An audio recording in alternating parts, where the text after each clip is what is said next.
आज हम लोग इस वीडियो के माध्यम से अनुपात और समानुपात यानी रेशियो एंड प्रोपोर्शन के पार्ट 3 में 6 प्रक्रियाओं के बारे में जानेंगे और उसका यूज करेंगे समस्याओं को समाधान करने में।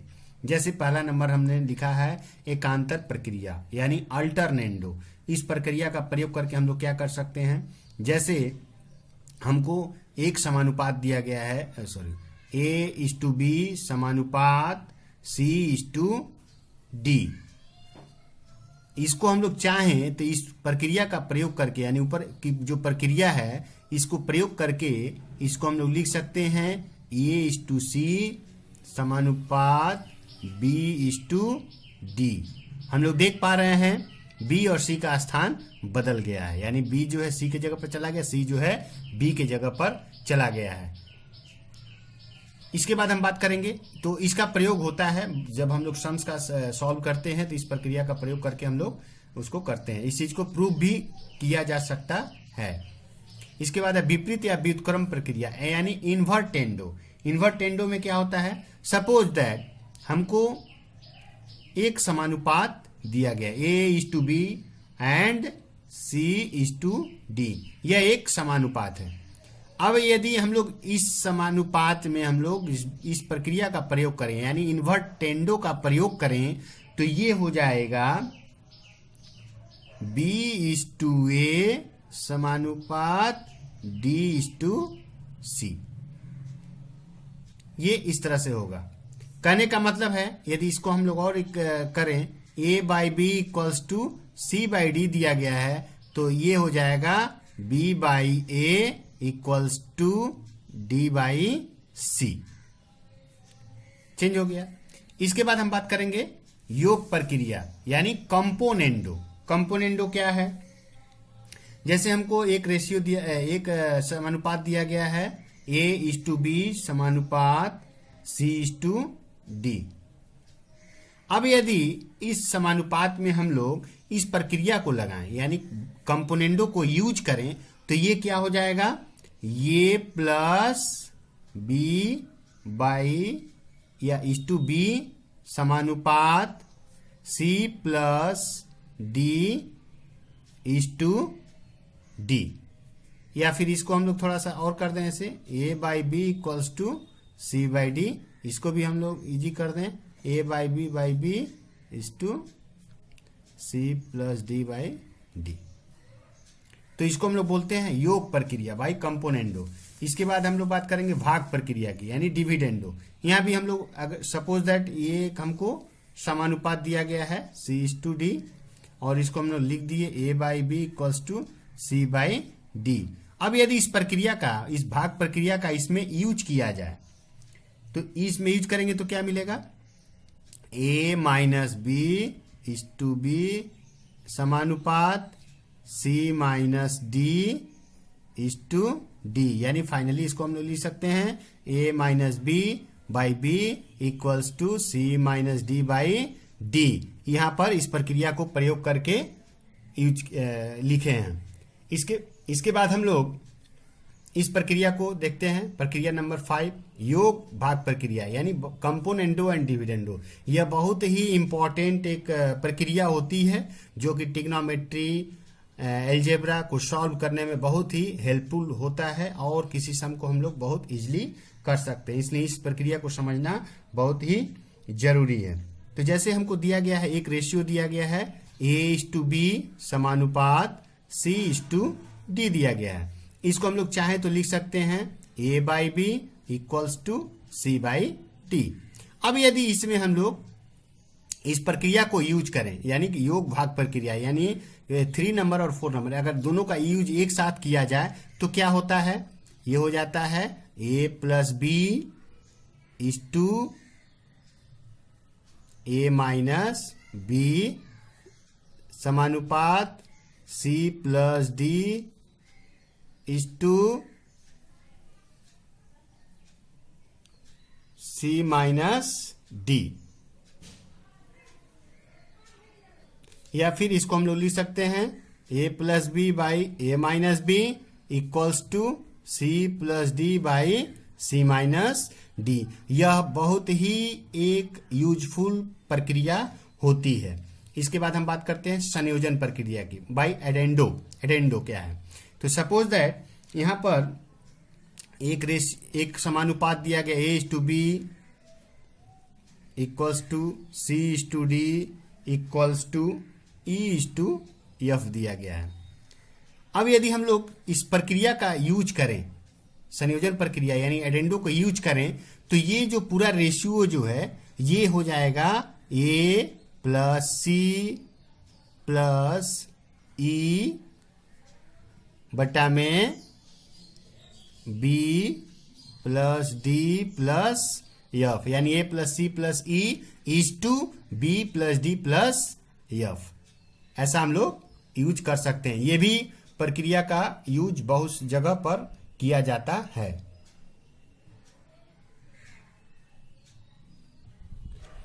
अब यहां पर कुछ सम्स को हम लोग सॉल्व करेंगे। जैसे दिया गया है, यदि x by y equals to a plus two by a minus two हो तो दिखाएं कि x square minus y square by x square plus Y square equals to 4a by A square plus 4। तो सबसे पहले जो हम लोग को दिया गया है उसको लिखते हैं x by y equals to a plus two by a minus two. ये हमारे क्वेश्चंस में दिया गया है, ये हमारे क्वेश्चंस में दिया गया है। लेकिन यहां पर हम लोग को सबसे पहले एक नंबर प्रक्रिया का यूज करना पड़ेगा तो आसानी होगा। अगर उस प्रक्रिया को यूज करते हैं तो ये हो जाएगा x by a plus two equals to Y by a minus two by alternendo. Alternendo NANDO alternendo यानी एकांतर प्रक्रिया। यहां पर हमने किस प्रक्रिया का यूज किया? एकांतर प्रक्रिया, जो कि इस वीडियो में पहला नंबर प्रक्रिया जो बताए थे वहां पर y की जगह पर a प्लस टू हो गया, a प्लस टू की जगह पर y हो गया। अब हम लोग इसको लेट करेंगे, मान लेंगे x by a plus two equals to Y by a minus two equals to k माना। के मानने के बाद के क्या है? के एक वास्तविक संख्या है, वास्तविक संख्या है एंड के नॉट इक्वल्स टू 0 और के का मान 0 नहीं है। तो ऐसी स्थिति में हम लोग देख पा रहे हैं क्या निकलेगा? x equals to k into a plus two और y इक्वल्स टू निकलेगा, हमने x by a plus two को लिया तो ये निकला, फिर y by a minus two को लेंगे तो y इक्वल्स टू निकलेगा k into a minus two. X by a plus two equals to k है तो k बाई क्लास मल्टीप्लिकेशन किए तो ये निकला। अब इसके बाद हम लोग अपने लेफ्ट हैंड साइड को लेंगे। लेफ्ट हैंड साइड हमारा क्या दिया हुआ है?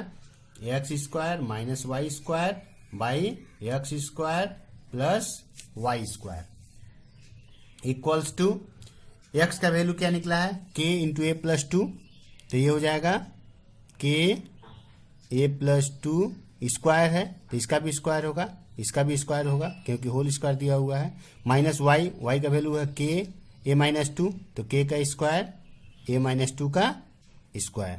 इसी प्रकार यहाँ पर X square plus Y square है तो ये भी हो जाएगा k square A plus two का whole square minus k square A minus two का होल स्क्वायर।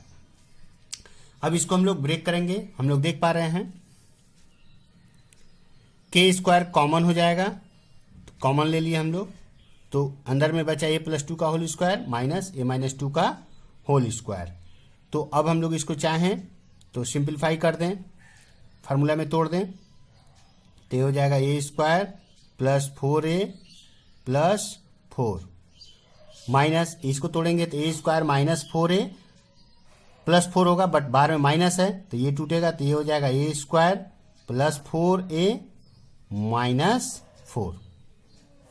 इसी प्रकार नीचे भी होगा, नीचे भी k स्क्वायर इसमें भी है, इसमें भी कॉमन हो गया तो यहाँ पर बचा ए प्लस टू का होल स्क्वायर, तो ए प्लस टू का होल स्क्वायर यानी A square plus 4a plus 4 minus यहाँ पर बचेगा ए स्क्वायर, यहाँ भी माइनस है टूटेगा तो ए माइनस 4a की जगह पर ए प्लस 4a हो जाएगा और जो माइनस प्लस 4 है वो -4 हो जाएगा, क्योंकि a-2 का होल स्क्वायर है तो a square -2a plus b square होता है, तो इसको तोड़ने से a होगा। अब हम लोग देख पा रहे हैं -a square plus a square कटेगा और +4 -4 कटेगा। यहाँ पर हम लोग देख पा रहे हैं -a स्क्वायर से कटेगा, -4 और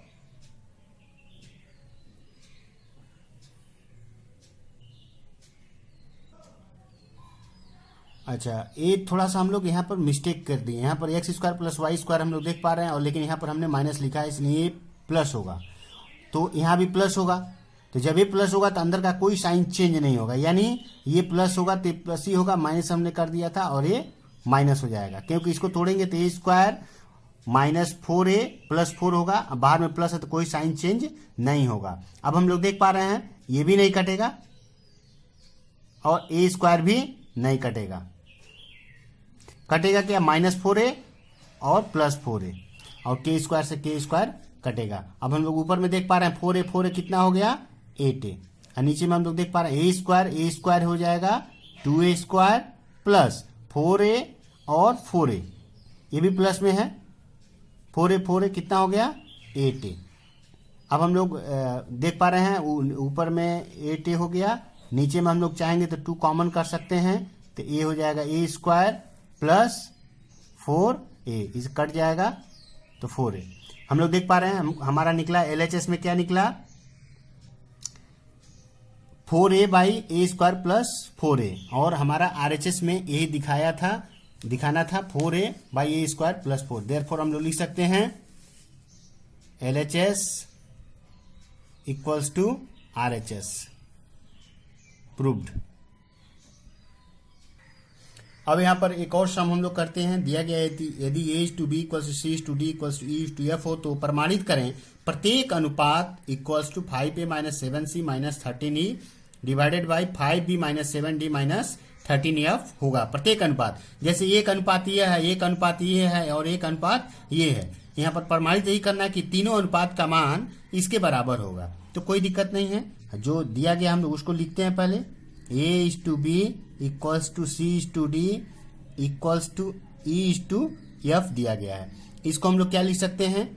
a/b equals to c/d equals to e/f। अब हम लोग क्या करेंगे? हम लोग को देख पा रहे हैं 5, यहाँ पर a और b के साथ 5 चाहिए, तो a b के साथ हम लोग ऊपर नीचे क्या गुणा कर दिए? 5 से गुणा कर दिए, इक्वल्स टू c और d के साथ -7 हम लोग देख पा रहे हैं, तो c और d के साथ हम लोग -7 से गुणा किए ऊपर भी और -7 से गुणा किए नीचे भी। इसी प्रकार e के साथ हम लोग -13 देख पा रहे हैं, तो 13 का गुणा e के साथ भी किए और 13 का गुणा -13 का गुणा f के साथ भी किए। अब यहाँ पर हम लोग प्रक्रिया का यूज करेंगे, यानी जो प्रक्रिया नंबर 6, यानी सबसे जो लास्ट प्रक्रिया थी, संयोजन प्रक्रिया यानी अडेंडो। अडेंडो से हम लोग क्या कर सकते हैं? 5a plus -7c plus -13e,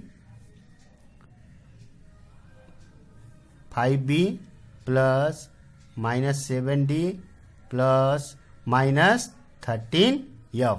यहाँ पर हमने क्या किया? अडेंडो यूज किया, अडेंडो,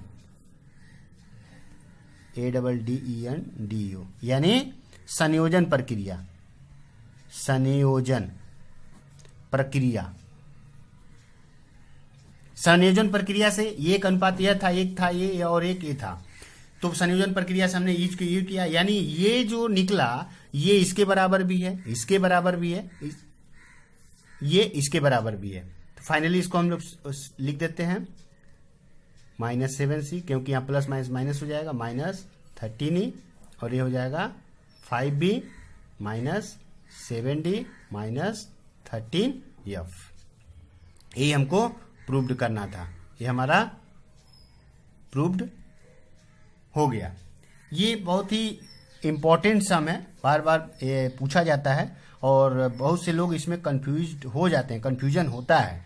फिर भी एक बार हम और इस सम को थोड़ा बता देना चाहते हैं। a/b equals to c/d equals to e/f। यहाँ पर हम लोग देख पा रहे हैं 3 अनुपात है, एक ये है, एक ये है और एक ये है। यहाँ पर दिखाया, यही प्रमाणित करना है कि ये प्रत्येक अनुपात, ये नंबर 1, नंबर 2, नंबर 3 ये तीनों ही जो हैं इसके बराबर हैं, यही हमको प्रमाणित करना है।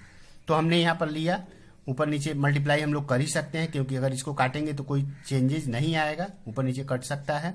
और ऐसा मल्टीप्लाई करने के बाद हमने यहाँ पर एडेंडो यूज किया, संयोजन प्रक्रिया से, प्रक्रिया नंबर 6 जो कि इसी वीडियो में मैंने बताया है उसको यूज किया। तो हमारा निकल गया कि प्रत्येक अनुपात, यानी ये अनुपात और ये अनुपात, इन तीनों का मान इसके बराबर होगा। ये हमारा प्रूव्ड हो गया। अब यहाँ पर एक और सम हम लोग करेंगे। दिया गया a to b equals to c to d हो तो प्रमाणित करें root over of a square plus c square is to b root over of b square plus d square equals to pa plus qc is to pb plus qd। तो जो दिया गया है इसको पहले हम लोग वो करेंगे, a by B equals to c by D, इसको लिख ही सकते हैं, इक्वल्स टू हम लोग k मान लिए, माना ये k है। k क्या है? k एक वास्तविक संख्या है, k एक वास्तविक संख्या है एंड और k नॉट इक्वल्स टू 0, और k का मान 0 नहीं है। तो हम लोग अगर इसको करेंगे तो a by B equals to k हुआ, तो a इक्वल्स टू हो जाएगा b के, क्रॉस मल्टीप्लिकेशन करेंगे। इसी प्रकार c by D equals to k हुआ, तो c इक्वल्स टू हो जाएगा d k। अब एक बार हम लोग LHS लेंगे और एक बार RHS लेंगे। तो पहले हम लोग सबसे पहले अपना लेफ्ट हैंड साइड को लेते हैं। लेफ्ट हैंड साइड हमारा ये है, तो इसको हम लोग लिखेंगे a root over of a square plus c square divided by, ratio में है तो इसको नीचे हम लोग लिख सकते हैं b square plus d square. अब इसको हम लोग सिंप्लीफाई करेंगे तो हम लोग देख पा रहे हैं a का वैल्यू हमारा निकला है b के, तो रूट ओवर ऑफ b के है तो ये हो जाएगा b square plus b square into K square plus c का वैल्यू है d के, तो ये हो जाएगा d square K square divided by root over of b square d square as usual ऐसे ही रह जाएगा, ऐसे ही रह गया। अब हम लोग देख पा रहे हैं के स्क्वायर यहाँ से कॉमन होगा, बट के स्क्वायर हम लोग कॉमन लेंगे और वो रूट के बाहर निकलेगा तो सिर्फ के बाहर निकलेगा, क्योंकि के स्क्वायर का स्क्वायर रूट के होता है। तो अंदर में क्या बचा? Root over of B square plus D square divided by root over of B square plus D square. अब ये पूरा का पूरा रूट कट जाएगा, यानी इसका वैल्यू क्या निकला? के। LHS का वैल्यू के निकला। अब हम लोग RHS को निकालते हैं।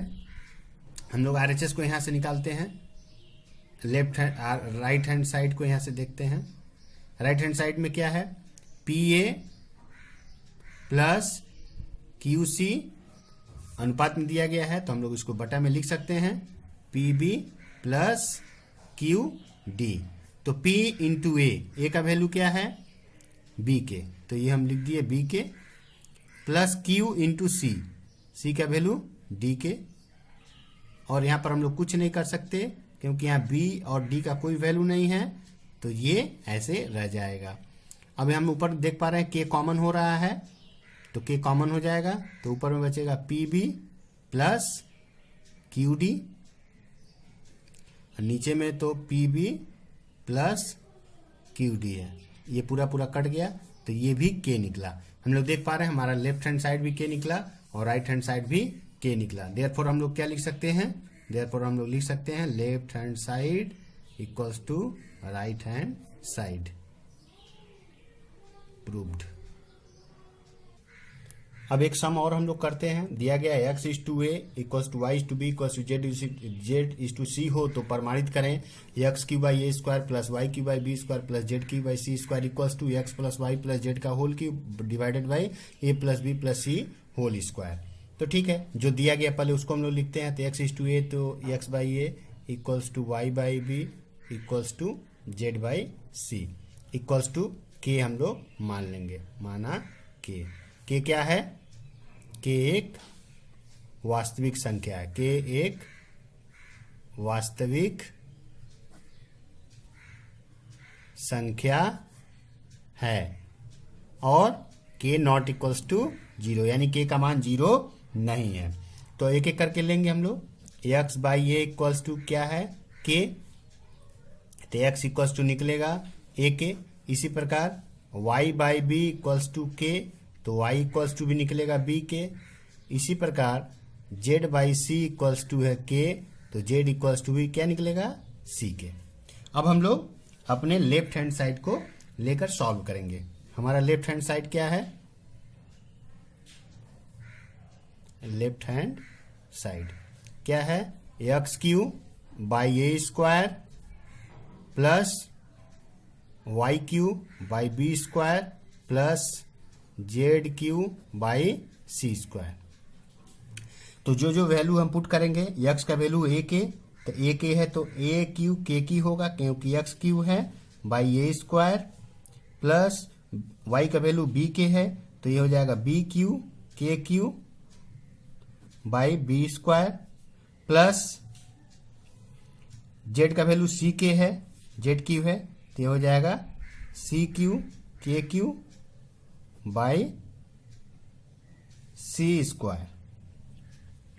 तो फाइनली हम लोग देख पा रहे हैं, इससे कटेगा तो यहाँ पर ए बचेगा, बी स्क्वायर से कटेगा तो बी बचेगा, सी स्क्वायर से कटेगा तो सी बचेगा। या फिर इसको हम लोग लिख सकते हैं कि ए के क्यू प्लस बी के Q plus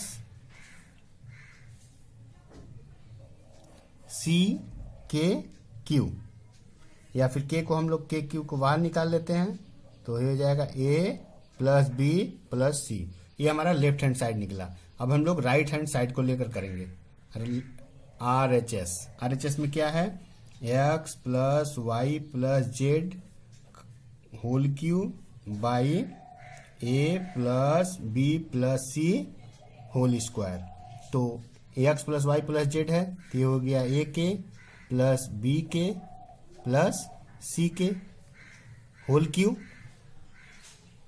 divided by a plus b plus c whole square. अब हम लोग देख पा रहे हैं यहाँ पर के तीनों में है तो के बाहर निकलेगा, बट के जब बाहर निकलेगा तो बाहर में होल क्यू है तो के बाहर निकलने का मतलब के क्यू लेकर बाहर निकलेगा, यानी के बाहर जो निकलेगा वह के क्यू हो जाए क्योंकि इसका यहाँ पर होल क्यू है और इस होल क्यू से इसको बाहर निकालना है तो के क्यू को लेकर के बाहर निकलेगा। तो भीतर में बचेगा a plus b plus c का whole cube by a plus b plus c का होल स्क्वायर। अब हम लोग देख पा रहे हैं दोनों सेम है, पूरा का पूरा कटेगा बट यहाँ पर पावर 3 है तो एक बच जाएगा। तो फाइनली हम देख पा रहे हैं k cube a plus b plus c. हमारा लेफ्ट हैंड साइड में ए भी निकला k cube a plus b plus c और राइट हैंड में भी ए निकला। तो इसलिए हम लोग लिख सकते हैं L H S equals to R H S proved.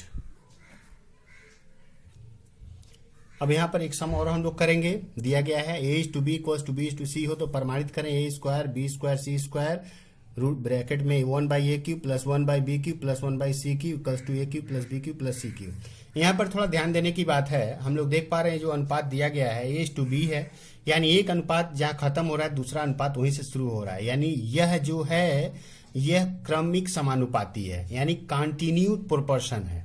ठीक है, तो सबसे पहले जो दिया गया इसको लेंगे हम लोग, तो a by B equals to b by C equals to के हम लोग माना के है और के क्या है, चूंकि के